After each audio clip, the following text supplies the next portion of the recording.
minimize that When does it go? and want presentation mode.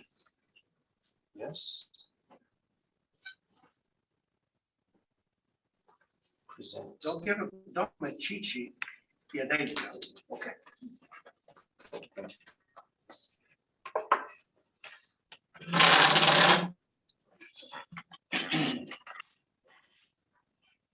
So, what's the deal? Okay, so how do I go to my next? There we go. Oh, there we go. So, some matters that I grew up with. I just went simple. I didn't try to be, the Church of Christ was the only ones going to heaven. Forget about the 99.99999 of anyone who's ever lived. Matters I grew up with certainty, being gay was deviant. Christians were always happy. Woman was subservient to man. Mixed swimming. Well, yeah. This was really different for me because mixed swimming when I grew up was black and white. But when I became a member of the Church of Christ, the first Black member of the Church of Christ in New Orleans, where I was, I heard that mixed swimming was boys and girls. That was weird. Another matter I grew up with certainty was Christians do not doubt. Question to all of you is, what were some of your certainties that you grew up with before I continue? All of those. Just want to know.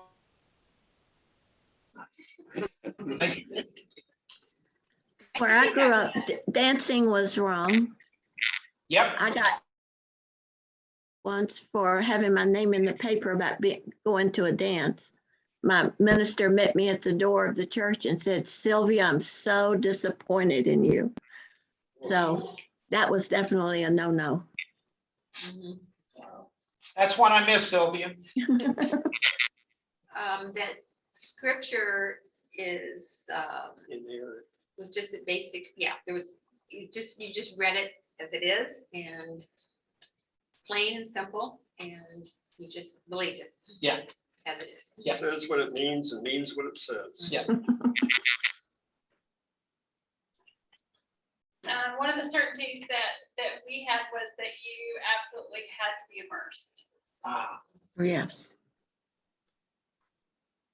Today I was with we have a Jewish chaplain, and she just came on duty. And when she just came on duty about a month ago, in an 11-hour period, she was on. And the Jewish baptism is called mikvah. So I told her she had her mikvah on fire, and she just lost it. She goes, "That is the best metaphor I've ever heard." And I didn't say that baptism is really, really important to us. I just went with me. She thought I was smart. Any other certainties out there? Well, we won't get into politics. I just deliberately stayed away from that. And one of them is, to be very honest with you, to be a Christian, you have to have the R behind your name.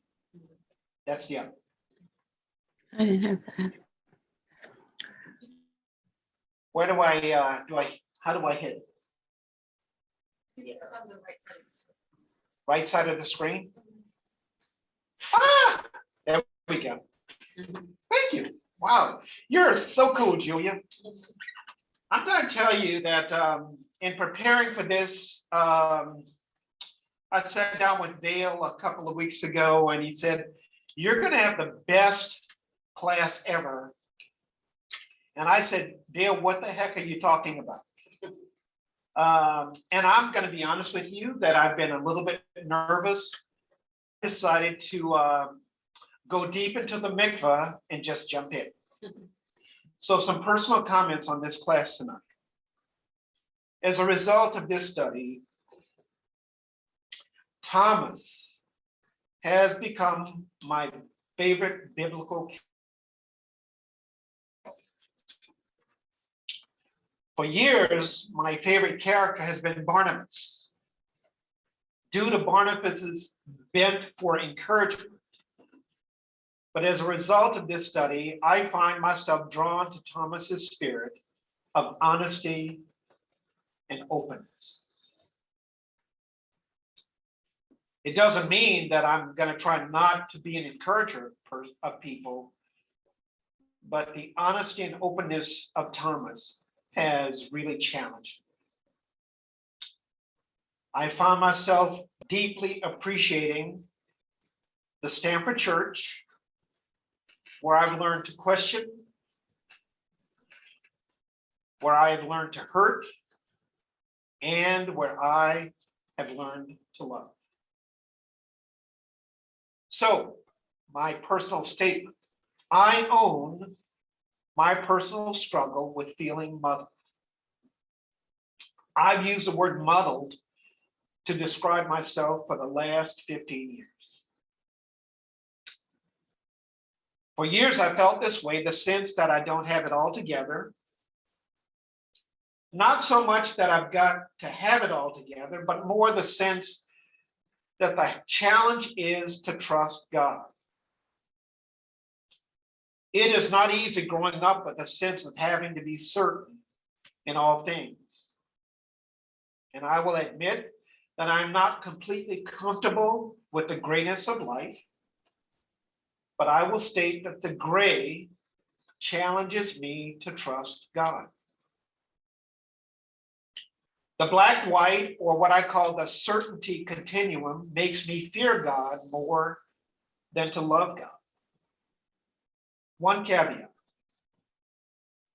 I found that many who don't believe in God, they find themselves coming to me to talk to me about their spirituality, and they talk to me about my view of God. And so in a weird way, being open about feeling muddled, many have felt comfortable with what I bring to the table regarding God. Absolutely. I don't take any pride in that, but I will share with you that I am stunned sometimes when people will take me at the hospital and say, can we go for a talk? And I'd like to talk to you about God.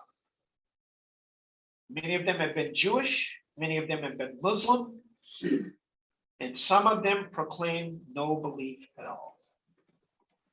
I think they understand that I present as someone who doesn't have it together. So, in light of that, you're going to meet Thomas the disciple tonight. My name is Thomas. Tonight I'm pleased to be with you, but I'm only with you in spirit. As you know, I've been gone a while. So I'm going to channel Laconia, whom you do know, to convey my thoughts and feelings about my time with Jesus, and yes, that moment when I doubted him. The first thing I want you to know is that having been with Jesus described as an otherworldly experience. And it wasn't just because we eventually concluded that he was God. It was more the way he carried himself, always. He was always challenging us to go deeper. Not just to see what was in front of us, but also what was in us and around us. Jesus's capacity to be aware, I dare say, will never be replicated. That wedding party where the wine he created in those 6 barrels was far superior to the best wine that had been delivered. Some of us got caught up in what would happen to the family when the wine ran out, but Jesus was solving the problem.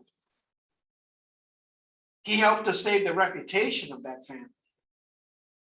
Such a small thing, and yet his doing that is seared into my memory as an act of godly kindness. Or you remember the woman at the well, his ease at conversing with what we call an unclean woman, and how he treated her with dignity, compelled us to consider how we had treated people that we had considered unclean. It was as if just how he lived and walked among us challenged our bigotry, without overtly calling us out on our bigotry. Even as I share this, I recognize that I'm using language that you'll understand, but words I may say differently to an audience in my own time over 2,000 years ago, but I digress. Jesus' stories captured me, captured us. James, Peter, John, you're all familiar with, as well as the tax collector who was among us. Well, he took some getting used to, but that was it. We were all so different. And yet we were connected because we kept our eyes, the vision he set before us, albeit very imperfect. He kept warning us, but we couldn't see it. The power of his miracles. Yeah, I thought they were neat. Heck, we all thought the miracles were cool. But he would encourage us not to get caught up in the miracles. But you know, it's hard when it's something you've never seen before. Walking on water, weird. Feeding some 20,000 people, maybe even more, weird. Healing some kid 15 miles away just because he said so, weird. Hanging out at Zacchaeus' house, not cool. Raising Lazarus from death, at that time, just amazing. So we watched and we listened to this man for 3 years, all his stories, all his parables, all his miracles. And then he dies. I cannot describe to you the grief we felt, the grief I felt.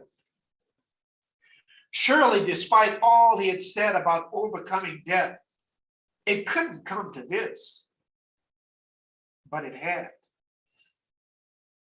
Jesus was gone. I saw him taken down. I saw his mother cry. I saw where he was buried, and I had to get away. And then there were the rumblings. I heard it through the grapevine. Jesus was alive.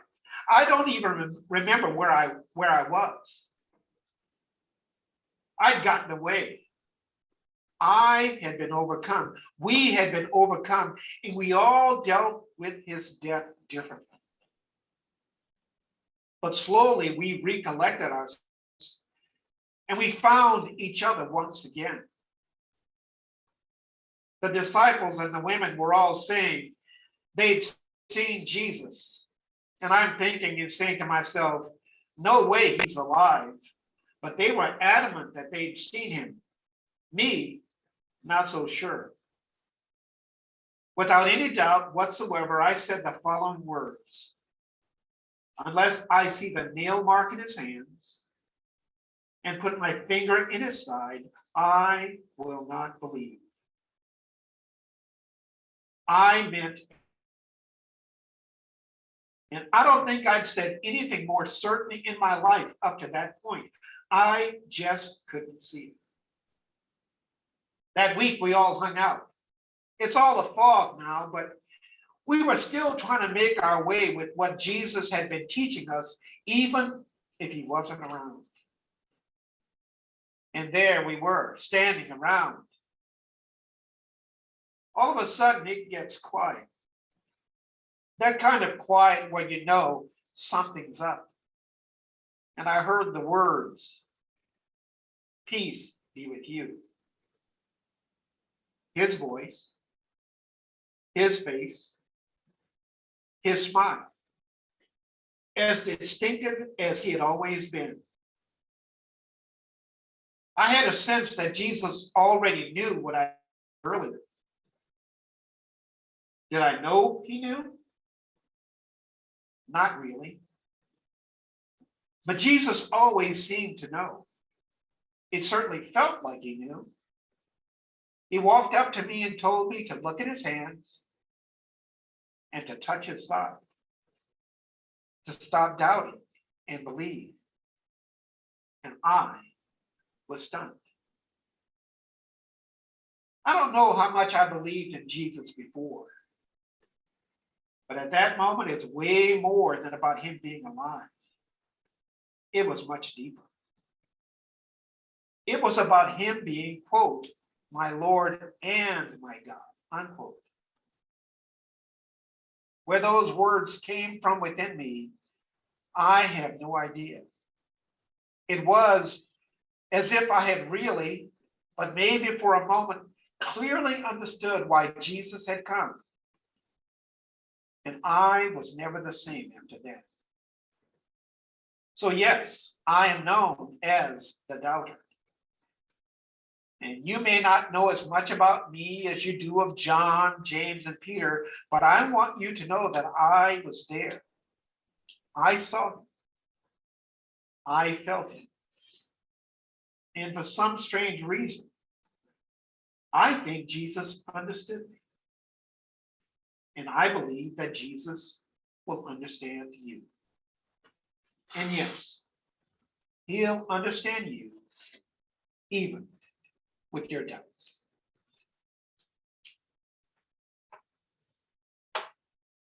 So what I'm going to invite you to do is, since Thomas has been amongst us metaphorically, I'm going to invite people just to share what it was like to hear that reading, and then we'll address some of the questions, if you'd like to share.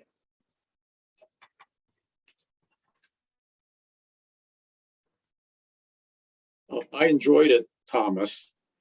And I guess if I had a question for you, do you think that maybe that was your calling to be the one who steps up as the doubter, that represents the human condition? I think that's a great question, John. Peter was the one who was the, I don't know what the word for him, but you have James and John, the sons of thunder, who has to be number one. So every one of them had issues. Every one of them had issues.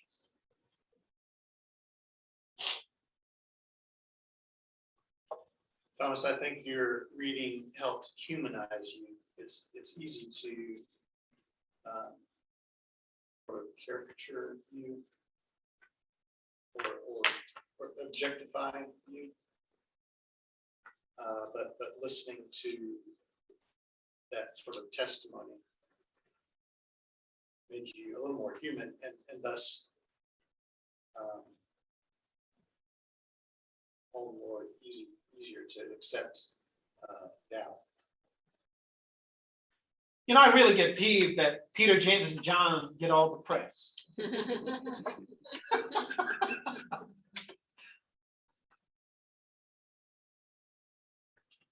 How was Thomas depicted as you all grew up? Doubting Thomas. Everybody always called him Doubting Thomas. So I think he wasn't really depicted the right way in the way you've described him to us. And he should have known better. He should have known. Yes. Yeah. Amen.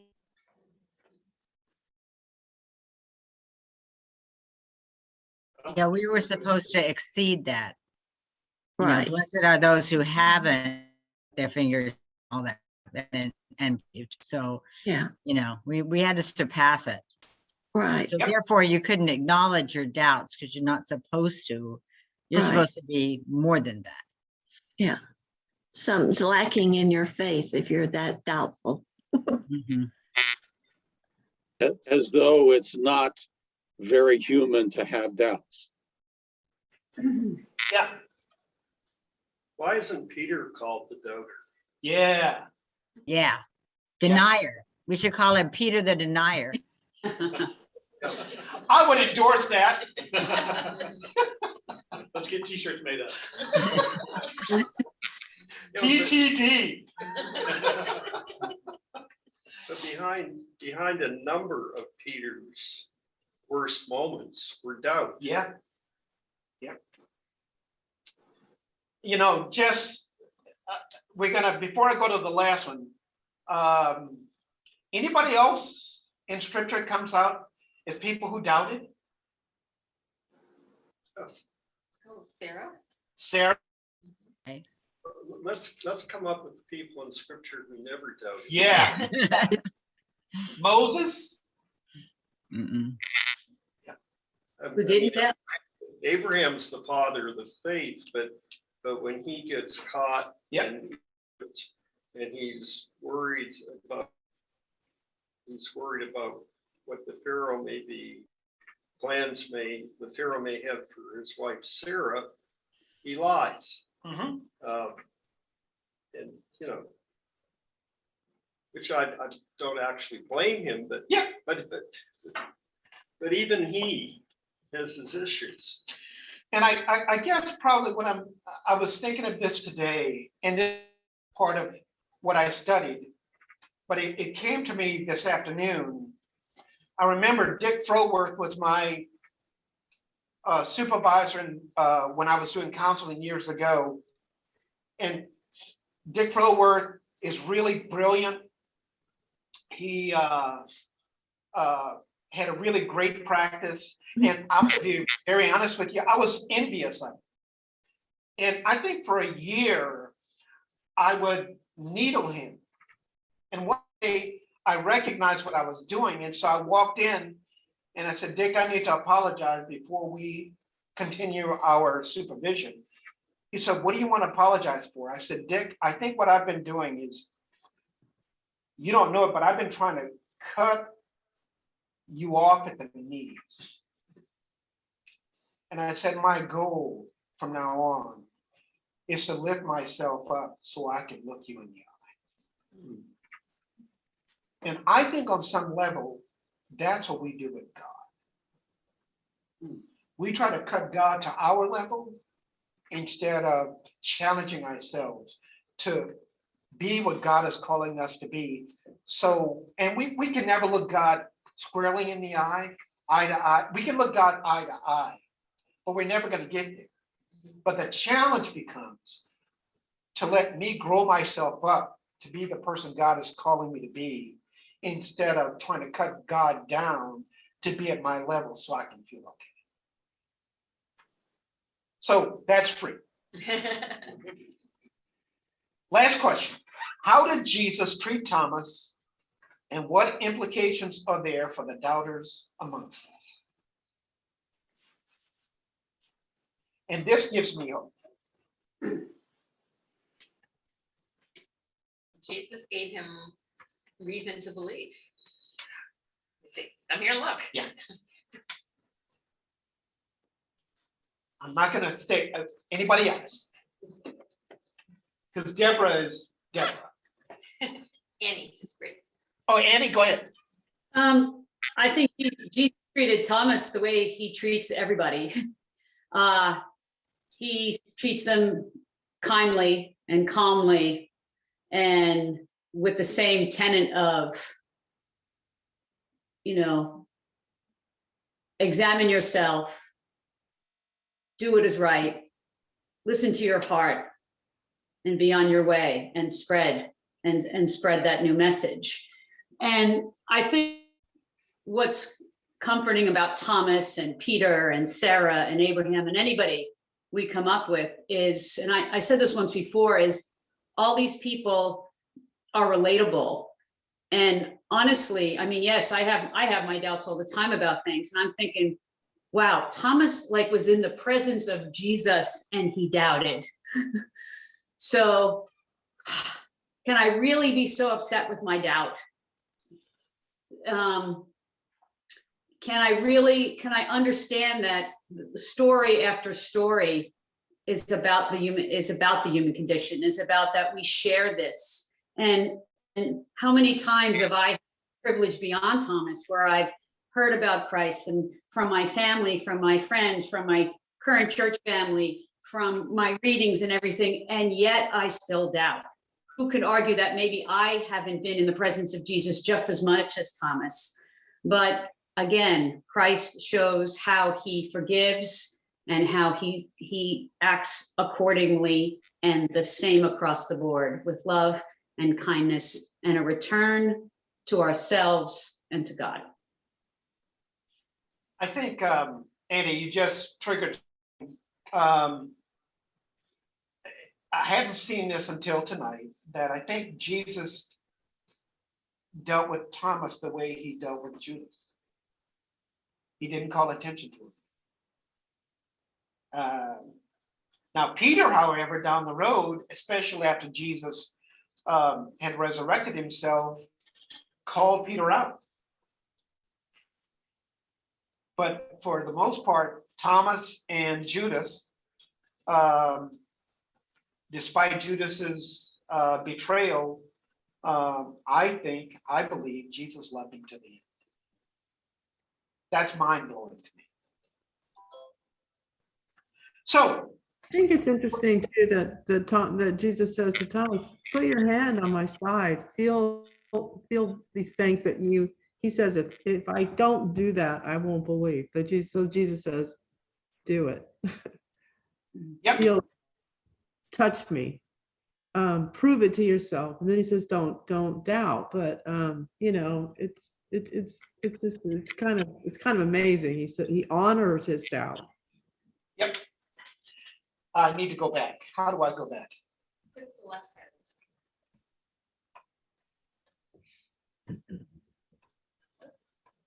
I'm doing the left side. Try the left arrow on the keyboard. Left arrow on my keyboard. Yay! All right, okay, good. Yay. Okay, now I can move on. Oh, nope. I need help.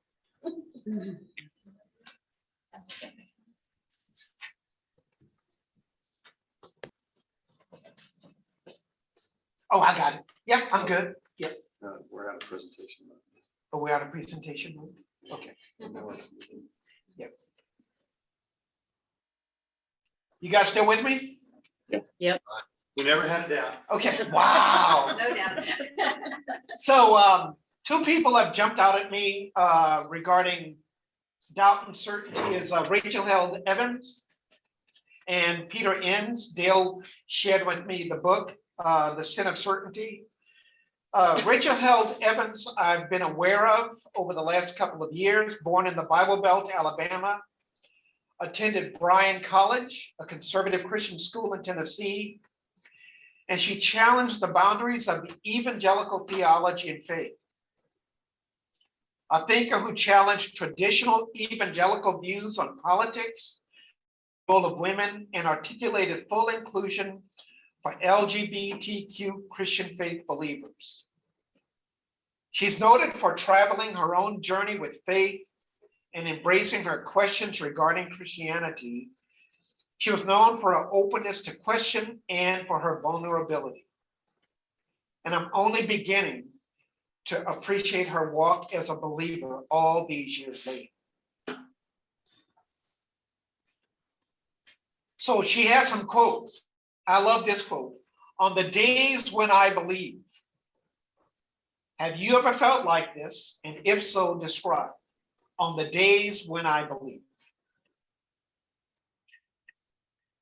Let me do the other two, and that way we can just run off. Christianity is a story I will wrestle with forever. What does wrestling imply for you, for God, for those who know you? And then lastly, she says, with God, death is never the end of the story. let me end with, let me, before you all comment, I'm going to tell you a story. With God, death is never the end of the story. I may cry, but I want to say that my father died in 79. My mother died in 2000. When I was 16, I was baptized in the Church of Christ. I went home a week later to New Orleans, 300 miles away from West Monroe, Louisiana. I walked inside, and the first thing I told my parents is that they were going to hell. I will never forget that. My mother, particularly, I remember her catching her breath. And I think in retrospect, what she was doing, she was saying, Lord, what are we into now? That's really what I think she was doing. I started going to a Church of Christ 5 miles away. And I think in time, what I've concluded was my mother and my family was way more gracious about my certitude than I ever was about their openness. So I want you to know, the other part is, what that did was when my parents died, and this goes back to Dale's class 2 weeks ago, I thought my family was going to hell. And when my dad died in 79, it was 3 years later that I finally broke down and cried. And one day I just woke up, probably maybe 10 or 12 years later, and I said to myself, I don't know where my dad is. I don't know where my mom is, but what I do know is that I trust God. And if I trust God, direct quote, God knows what the hell God is doing. And I don't have to worry about that. When I did that, that's when my spirit began to open up about who God is, and I don't have to be in control. So with that, we'll go to these quotes. Any responses?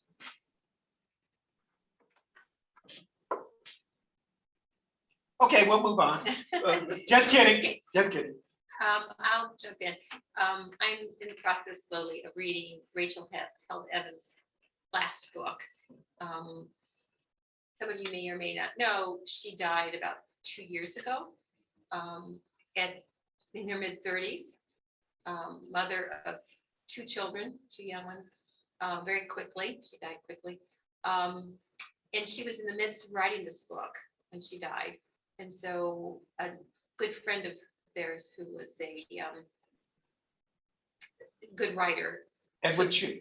Yeah, took notes and gathered some of her resources, and her husband, between the 3 of them, the book was published just recently. And she speaks to that. I think that first quote perhaps is from that book, A Wholehearted Living. And so if you're looking for something to kind of wrestle with, it's a wonderful book to do a little bit of wrestling.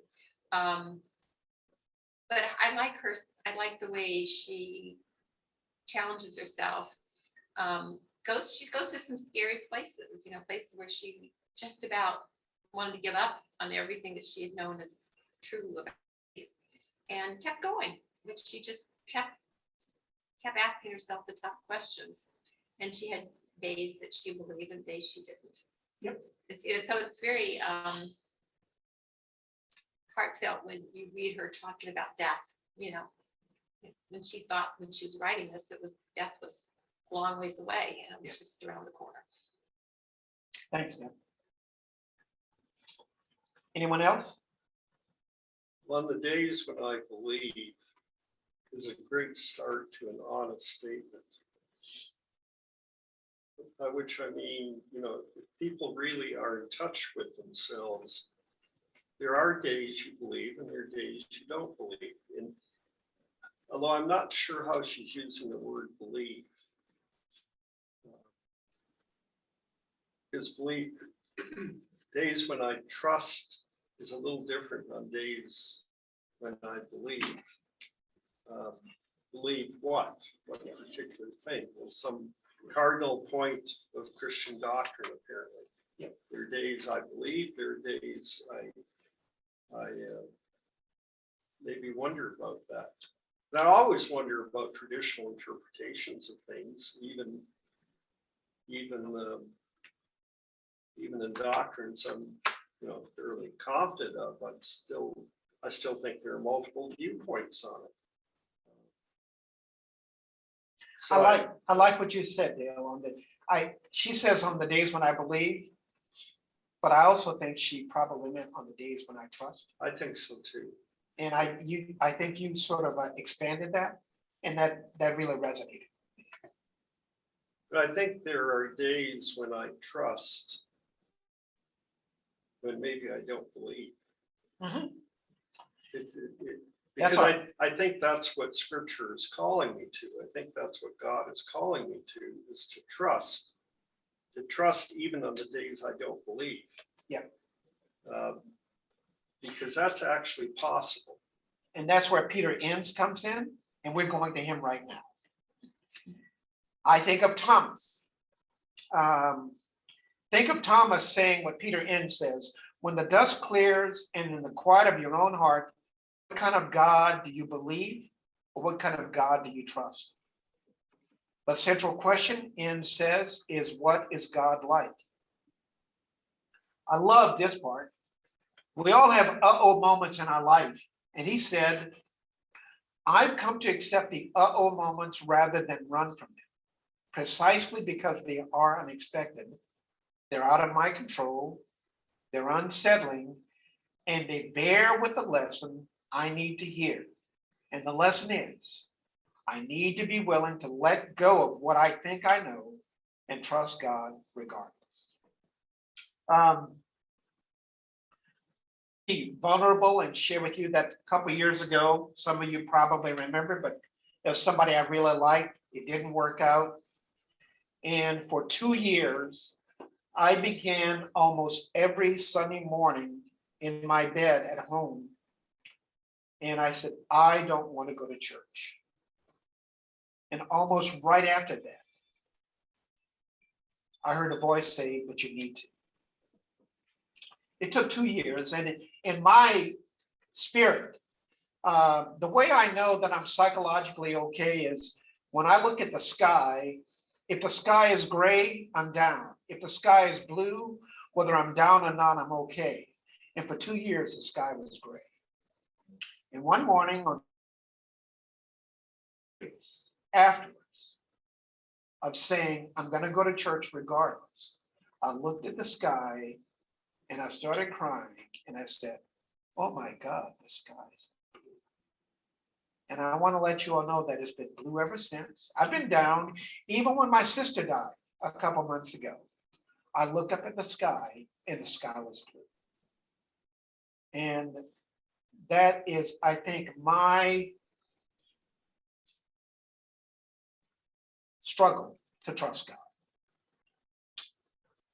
Peter ENNS also says this: the dark places of the Bible, the Psalms, Ecclesiastes, and Job, they're valuable to us because they connect us with the dark places of our souls.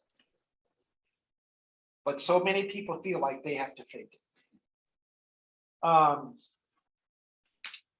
Somebody asked me today at a meeting before I came, they said, how are you doing? And I said, I'm fair. And it's a person I can be honest with. She goes, what's going on? And I said, well, I lost my sister 3 months ago. And I said, I'm letting you know how I feel. But if other people ask, I'm great. And I'm being honest with you. But I can share that with you because I know I can be real. The Stanford Church is a place that I believe, for the most part, people can be real. I'm not saying we're perfect, but this is a place that I believe that I've learned to accept my dark places. And then there's the last part. on the cross, feeling abandoned by God, may make us more like Jesus than when things are floating along swimming. I resonate with that. Before I go on, anybody want to comment on these two quotes? Coming to the end, by the way.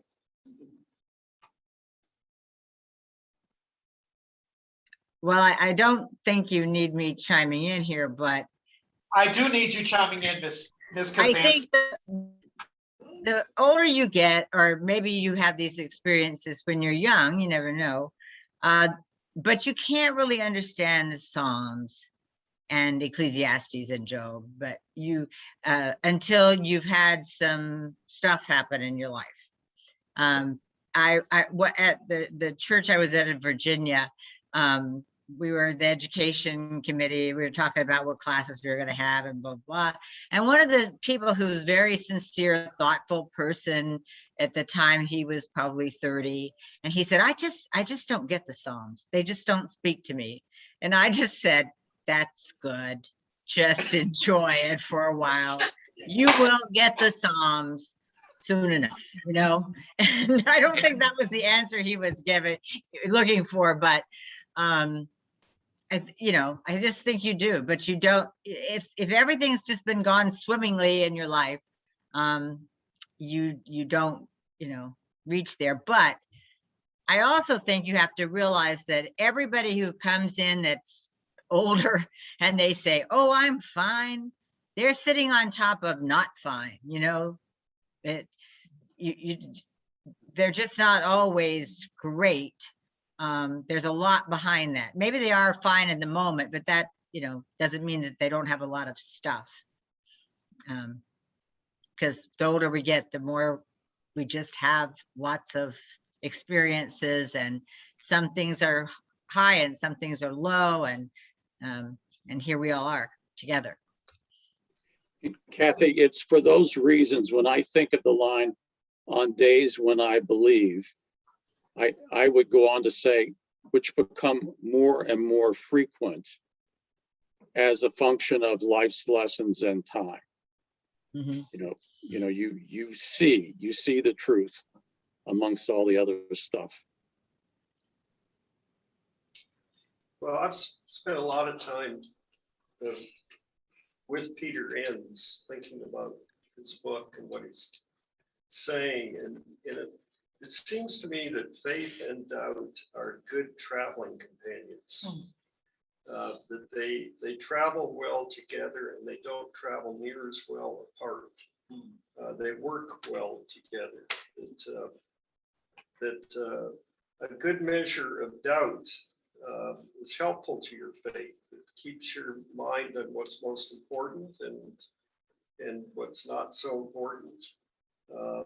Keeps you from silly thoughts. On the other hand, it's faith that allows you to address your doubts and to face them. It's because I trust God most of the time. When I consciously think it through, I generally trust God. So I can face a mystery. I can face a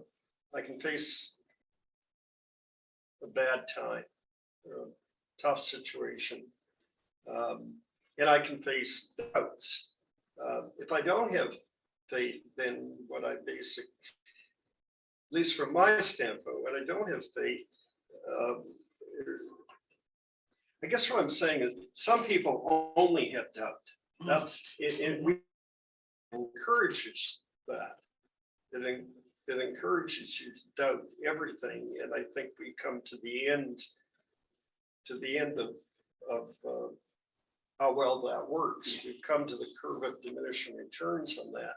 I mean, even in our political issues in the country, it's a cynicism. It's, what do you hear about all the time? Conspiracy theories. Okay, so that's one set of things. But on the other hand, there's all sorts of key questions I might just stay away from because I think I'm not supposed to go there, but because of my faith in God, yeah, I can go there. Because I trust God, I can go there anytime, no question is particularly terrifying.